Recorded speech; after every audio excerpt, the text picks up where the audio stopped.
So thank you everyone from wherever and whichever part of India or outside you're joining. Welcome for this session. In continuation of earlier sessions wherein we have been trying to showcase the interesting work which startups in the space of education or healthcare are doing. We have today with us Dr. Rene, and she has been doing very interesting work. As many would remember that several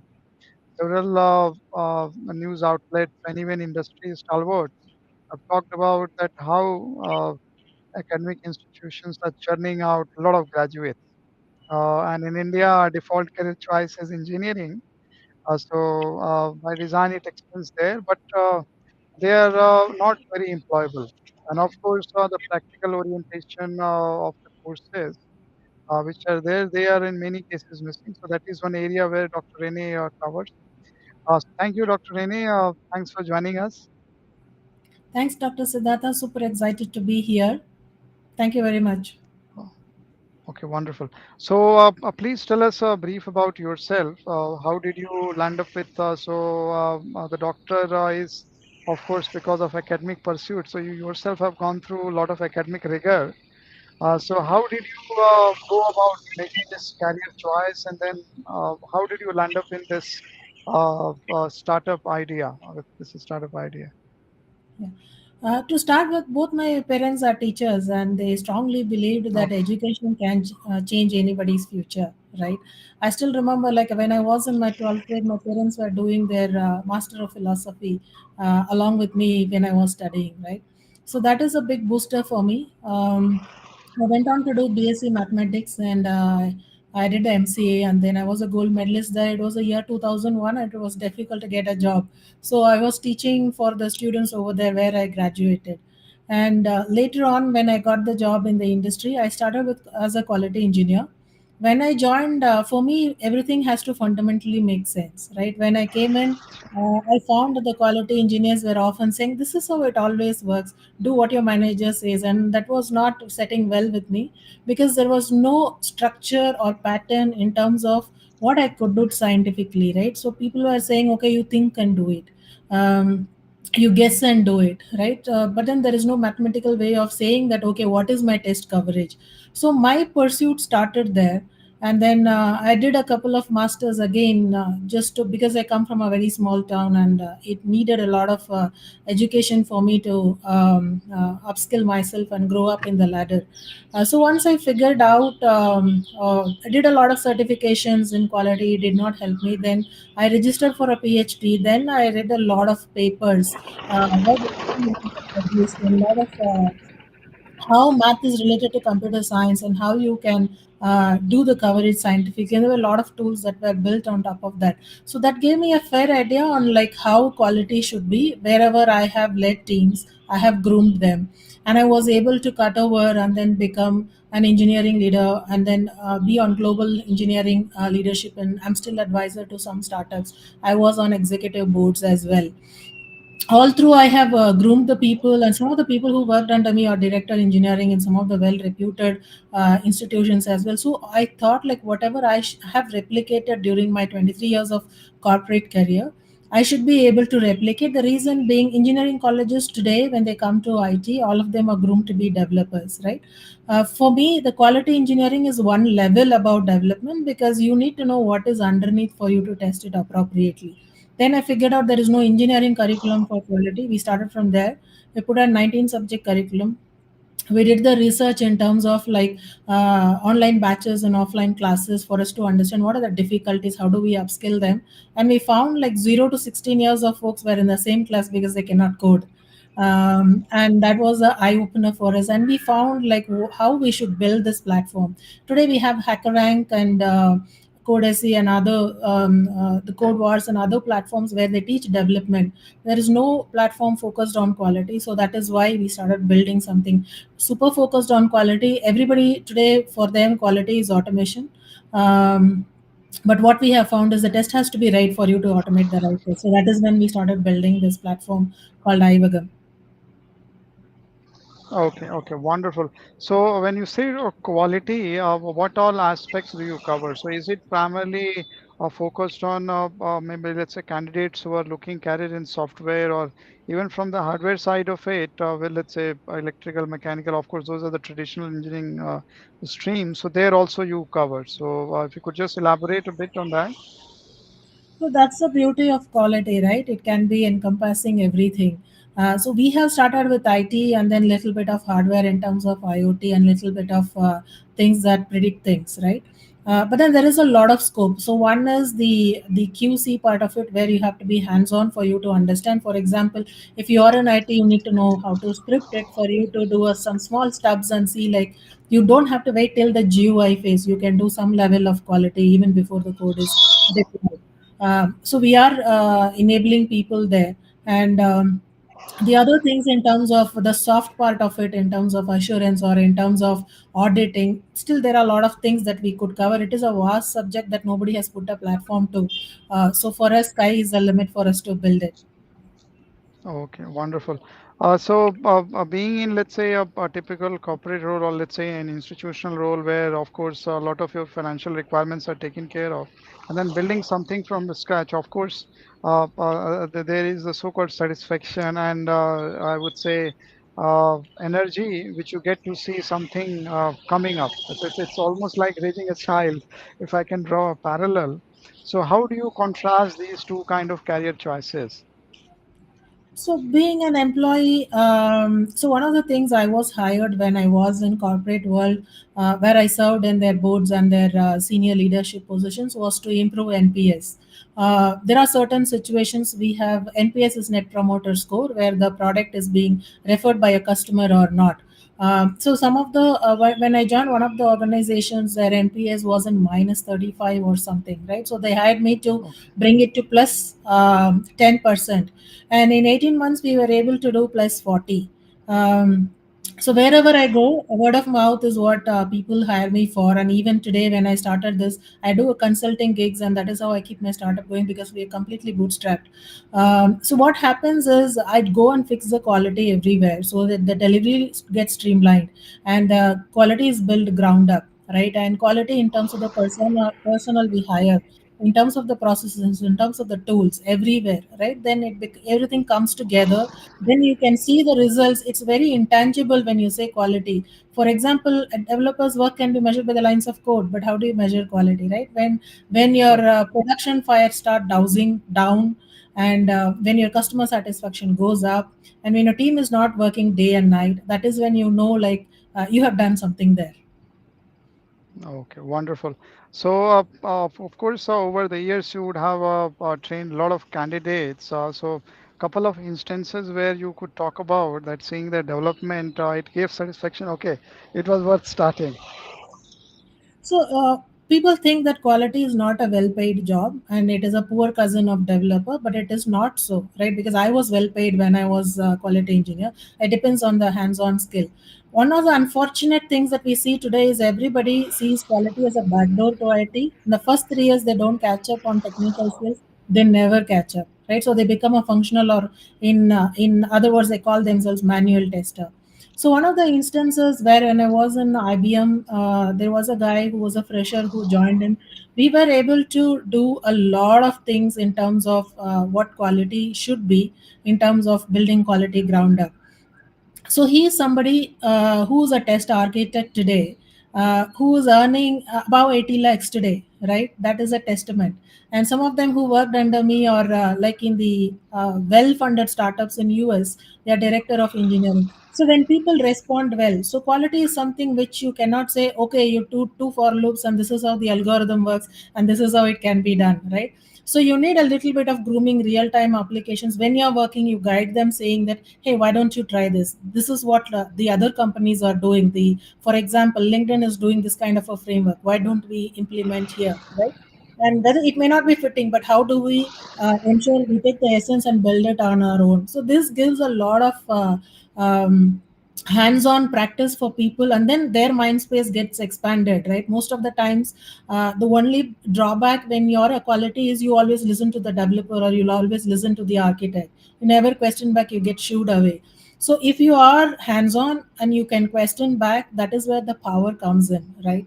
And you also start moving upwards in terms of, there are a lot of streams that you can stream into. From quality, you can become the QA director, of course, and VP of quality engineering. But otherwise, you can become a product. It's a well paid role as well, right? Customer success, it's again a well paid role. Business analyst, it's again a well paid role.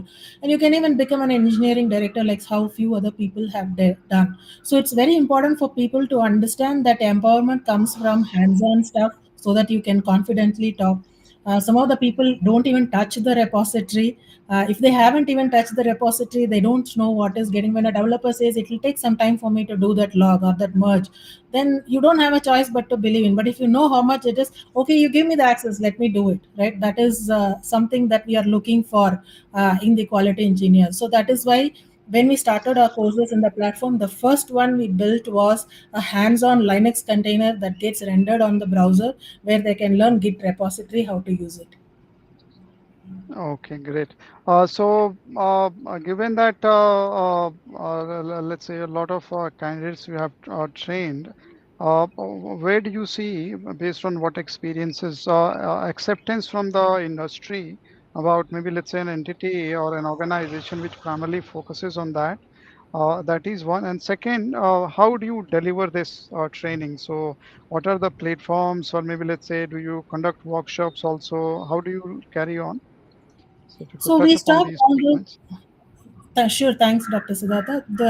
We have stopped doing the physical or online courses. The reason being that was done for the research of building this platform, right? So whatever courses that we had set up and then delivered online in terms of instructor-led classes, we have built online labs, right? For example, ivagam.topgrep.com. If you go and sign up, right, all the labs are available for them. We have done bite-sized nodes, we call them nodes. And a lot of times when we took classes, we figured out that the candidates cannot install something because they don't even have a personal laptop, right? When quality engineers, when they come in, company policies are deployed on that, so you cannot install a software on that. And then when we do the setup actually scares them a lot. After doing the setup, things are easier, right? By the setup only, they are like they get put off by the subject. So we wanted to remove some of these things and make learning easier. And we also found that they have to be handholded step by step, and they wanted a couple of times for them to practice, because it's not like a fresher who is learning it, right? There's an experienced candidate who is learning it, like after 3 years.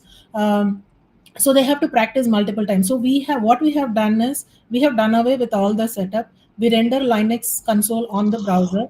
We have given the step by step instructions. There is a voiceover which tells them what is the command that they have to enter if they are a voiceover person. There is a command where they can read this text as well. They can enter. And what happens is, there are learning paths that we have done. For example, role based API quality engineer, Selenium test expert, playwright test expert, something like that. So all of them have, like, for example, if you have to be Selenium test expert, you have to learn Python. We have split Python into three parts: one, two, and data structures algorithms, and then Selenium. All of them are hands-on labs. So once they finish, the assessment is also hands-on, right? They have to score 70% and above for them to download an NASCOM certificate. Just to motivate them, every lab we give a micro certificate, but that is not NASCOM certified. Once you finish a learning path, we give them a NASCOM certificate. So we are hosted on Azure, it is on cloud, so anybody across the world can sign up. And we made it super affordable, because we also understood that the quality guys don't pay, right? Like how developers, if they wanted to learn, they go sign up and then they do something. But then it is very involuntary in the quality, unless you're putting on pip. Or a lot of times, like, we have given the lab access in the month of August to the candidates, whomever. We run a test community of about 700 professionals. We have given some licenses away for people to try out. When we did meetups, we wanted to see the response of the platform. We have given the licenses away. But today, February, March, there were a lot of calls saying that, Rene, can you activate it? Mine is expired. I want to do it. Looks like there is a test, right? The situation in the market is not today, like not good today in terms of assessing appraisal time, right? They want to do everything overnight today. So I was happy that it is getting used. as and when the things are there, right? So we will see a traction as and when they are expected to do something, or they want to move something else, and they want to learn something else which already they have access to, and it's very affordable for them. Outside, if you go per course, it costs 20,000 rupees, right? We have made it very affordable, like in a, it's like very affordable. It's a throwaway price, literally. Okay. So, and how has been the growth of a number of, let's say, learners on the platform? So we launched in December because when we did the classes, we did from Jan till May, the classes of 5 batches. So May is when we ideated. There is no counter platform for us to understand how quality has to be built in, right? So we Okay. ideated on how the platform should look, and what are the how do we put it in such a way any quality engineer can learn. So it took some time to ideate, and we built a prototype in like 4 to 6 weeks. Then we presented it to Startup India Seed Fund. We got selected from AIC Bihar, the partner AIC BV Foundation, and we started building it. So we first built the API testing lab for us to see. There's one certification we have built. There's a lot of problem solving that involved, because there is nothing in parallel today that gives a hand holding kind of a learning, right? And by December, we had completed a couple of labs for people to pick up. So December is when we launched. Launched as in word of mouth through my connects. I went and spoke to the IT folks, and then see if they could onboard their teams over there, and we onboarded their teams. And then we have onboarded 9 IT B2B customers, and one of them I did the consulting. Like in 5 days, they were able to, for example, they wanted to participate in the sprints, but then they couldn't do anything. But after our training, they were so happy that they could be participating in sprints and writing the stubs and frameworks, right? So that was a change that happened because I was there personally driving it as part of the consulting gig that I was doing. There are a lot more things that to be built. There are 70 more labs because there is no parallel today that we could build. For example, we are building combinatorial test design based labs. Today, it is seldom used, but that is what optimizes your test cases and auto generation of test cases, right? That is something that nobody follows today. We wanted to build it so people can learn the science behind writing test cases. And we had done a gamified way of writing test cases, like thinking and then reinforced learning. Like you give them a pattern in terms of the concepts, they read through the concept, and they have to map the test case to the relevant technique, right? So reinforced learning, we have a little bit gamified that. And we wanted to build a security testing lab and a performance testing lab, and we wanted to build a domain specific lab. So for quality, domain is a more where they could play the strength. For example, if they are in energy sector or field service sector, or whatever sector they are in, or healthcare, they need to know the domain expertise. That is something we are looking for. So recently, we had showcased the platform in whatever form it is, and we had won the Karnataka's Elevate Call to program. So the process is going on now. Okay, wonderful. So, congratulations for that. So, if I Yeah. get it correctly, you're implying that there are no competitors within the space who have such kind of platform, virtual labs. So there are in indirect competitors. For example, HackerRank is a competition because end of the day they teach coding, but we teach coding for testers, right? And secondly, this is more focused on quality. So you will find like writing test cases, enumerating test cases, generation of auto generation of test cases, testing security from the point of view of testing, performance fine tuning from the point of testing. So all of them will be from the point of view of testing. And second kind of competitors are the brick and mortar training institutes that are there today. Because there is no platform, people do deliver a lot of theory, and people do a lot of theory certifications today. And international level, we have ISTQB, CMST, all of those are all theory again. So you have to sit and pick multiple choice, right? But that doesn't help anybody because I have done the certificate myself and I don't see any help there. So that is why we are building. Okay, wonderful. So, how has been life as an entrepreneur? Life as an entrepreneur has been it has its own ups and downs and the kicks out of it.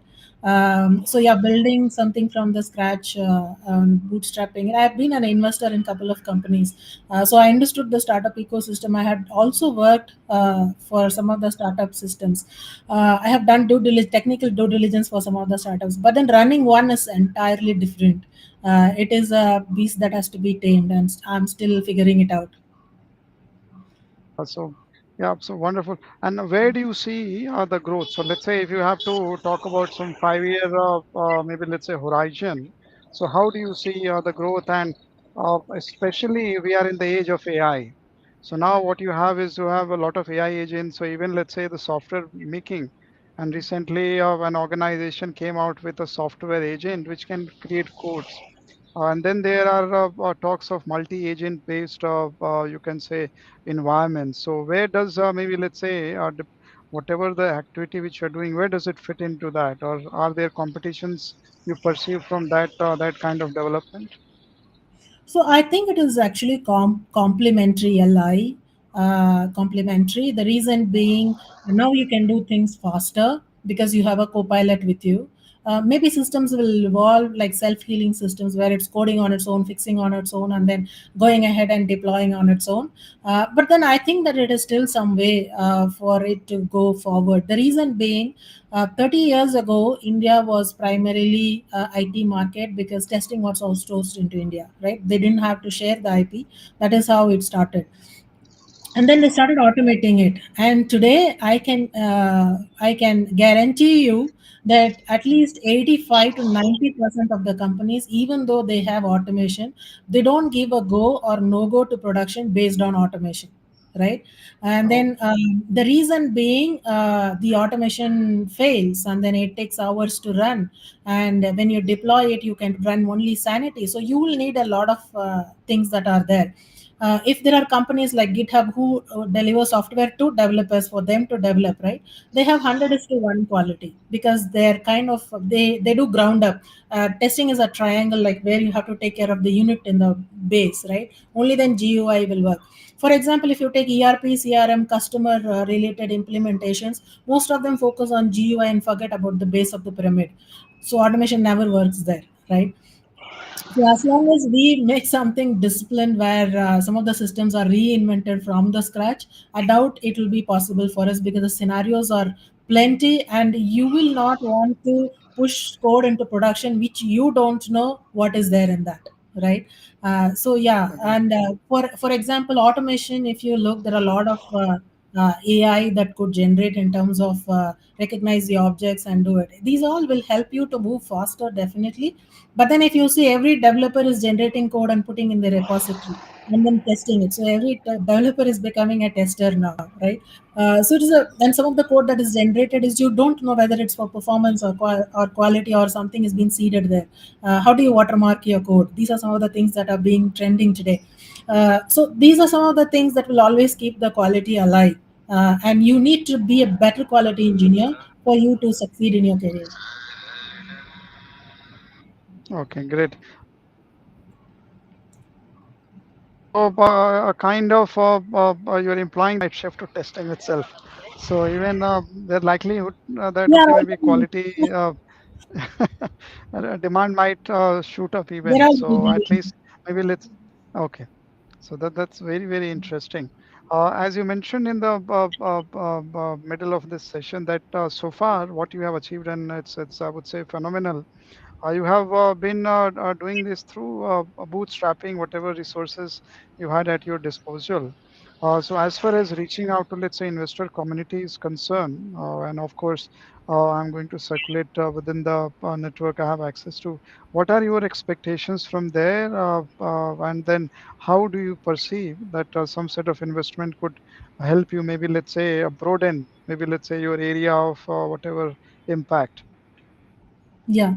So far I have been doing everything. I have a team who attended the courses when we did the 5 batches, right? And they did not know coding at that time. And it is a good team, and some of them are MSc mathematics grads who are really good, brilliant guys, right? So They had picked it up and they had started developing it, and then I was running around doing on the consulting. Imagine a solo founder doing all of these things, right? So their team is a good team, so whatever directions or whatever vision was, they were able to execute it really well, and they bring in their own zing as well. And looking at that in terms of building it, if it can be effective for the team that we have done and the small group, it would be, imagine the impact that it could happen in terms of whatever the people that it reaches to, right? So in terms of investment, definitely we are looking for investment, and today all the marketing I'm doing it, sales, I would love to hire somebody to do at least admin work in terms of doing the accounting. So most of the things are done by me. So little bit of money will help us definitely do the reach, because the platform is something which is developed here. It has a potential to reach everywhere, right? And all over the place, we have a lot of.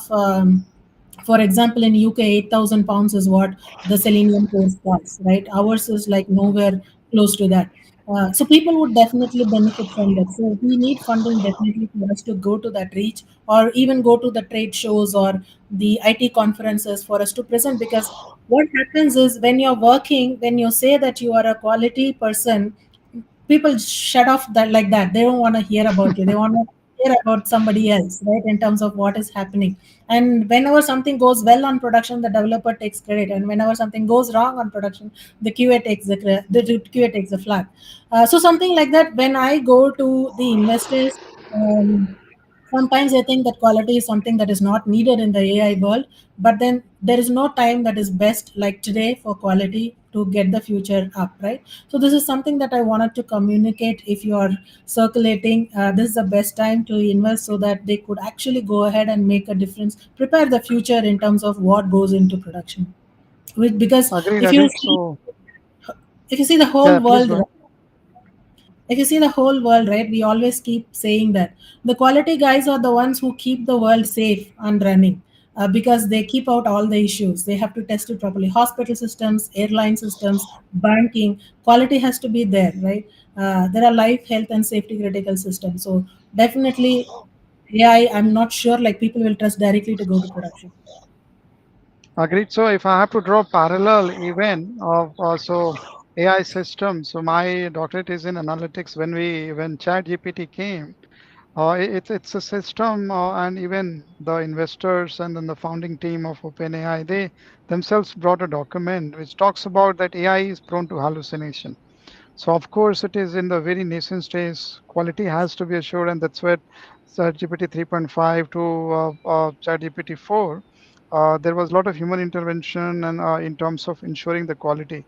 And one, of course, very stark example. Even though Google tried to do catch up, what we have seen is the image generation platform. It failed miserably compared to. So of course, I would say even new kind of roles, new I would say avenues for quality engineers might crop up because of even. So as you rightly said, it's kind of complementary. That yeah, of course, systems need to perform to a certain level, and that has to be ensured by the human intervention. So thanks for all those. Now we're almost at the end of the session. So any message for maybe the peer group of entrepreneurs who are pursuing similar kind of, maybe let's say not in a similar domain but different other area, let's say the career choice which they made. So any So message for definitely. yeah. So, congratulations that you decided to be an entrepreneur. Secondly, entrepreneurship is all about seeing like how far you can go. There is a lot of testaments that you will have to face, but then resiliency is something that you could do. Even though you are resilient and then you have all the qualities, sometimes money becomes a factor, right? If the money is over, then you don't know what else to do because you have to pay your employees and things like that. So ensure that. If there was one of my friend who was telling me that if you learn to manage cash flow, then you have arrived as an entrepreneur, right? That's the most important thing that you have to keep in mind for the continuity of that. Sure, sure. So wonderful, very beautiful message. And even from established entrepreneurs, like maybe let's say, even if we take an entity like Amazon.